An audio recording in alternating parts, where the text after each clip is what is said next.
प्रयत्न केला तरी जमणार नाही, पण प्रयत्न करायला हरकत नाही. रेडी? एक, तुमच्या हातातलं वजन 500 किलो आहे, ताकद लावून बघा, नाही जाणार वर. दोन, आणखीन वजनदार झालंय ते, किती ताकद लावली तरी वर जाणार नाही. आणि तीन, चला लावा ताकद. 1 2 3 म्हटलं. यांच्या डोक्यात आलं ते 500 किलो आहे.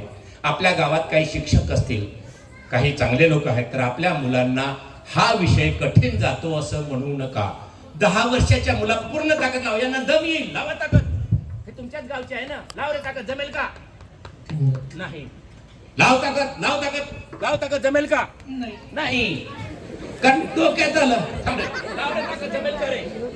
एक काम कर, खुर्चीवर स्टूलवर पाय ठेव, वर स्टूलवर पाय ठेव, जाऊ दे, वर स्टूलवर पाय ठेव, लाव ताकद दोन्ही हाताने धरून. नाही जमणार, मी सांगतो नाही जमणार, कारण डोक्यात आलं ते 500 किलो आहे.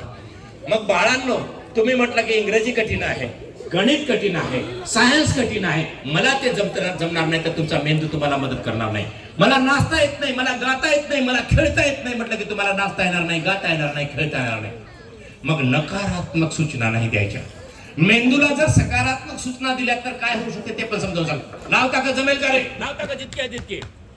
माफ करा, मी 2005व्यांदा उभा राहिलो स्टेजवर, आणि इथे IAS ऑफिसर असतात, मोठमोठे ऑफिसर असतात, रोटरी लॉयन्ससाठी सगळे वेल क्वालिफाईड लोक असतात, करोडपती असतात, ज्यांचे 5-5 हजार कर्मचारी आहेत, ते लोक या स्टेजवर असतात नसताना या अवस्थेत जातात.